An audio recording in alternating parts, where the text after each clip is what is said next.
வாலிபால நீங்க முக்கியமா தெரிஞ்சுக்க வேண்டியது ஃபர்ஸ்ட் பாத்தீங்கன்னா நீங்க ஸ்பிங்கர் செட் பண்ணும்போது உங்க கையில பந்து கால் வினாடிக்கு மேல் இருக்கக்கூடாது. அடுத்து உங்களை நோக்கி பால் வரும்போது எக்காரணத்தை கொண்டு இந்த மாதிரி கை பொசிஷன்ல, அதாவது உங்க உள்ளங்கையில பால் படுற மாதிரி எடுக்காதீங்க.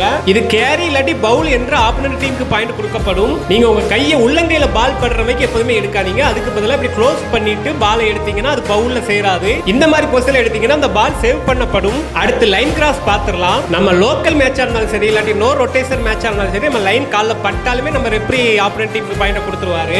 ஆனா நேஷனல் அண்ட் இன்டர்நேஷனல் மேட்ச்ல எல்லாம் ரூல்ஸ் பாத்தீங்கன்னா உங்க கால் லைன்ல டச் ஆனாலும் சரி, இல்ல உங்க கால் பாதி அளவு லைன்ல டச் ஆனாலும் லைன் கிராஸ் கிடையாது. அதை விட உங்க பாடி முழுசா உள்ள போனாலுமே லைன் கிராஸ் கிடையாது. அந்த ரூல்ஸே வேற. அந்த ரூல்ஸ் என்னன்னு பாத்தீங்கன்னா, நீங்க லைன்ல கால் வைக்கும் போது உங்க பாடி முழுசா அந்த சைடு போனாலோ, அல்லது இந்த மாதிரி லைன்ல இருந்து காலை தூக்கினாலுமே, இல்லாட்டி உங்க பாடி முழுசா ஆப்போனன்ட் டீம்ல போயிடுச்சுனாலே அங்க லைன் கிராஸ் என்று விசில் ஊதிடுவாங்க. அடுத்த வீடியோல இன்னும் கிளியரா பார்க்கலாம். பாய் பாய், see you மக்களே.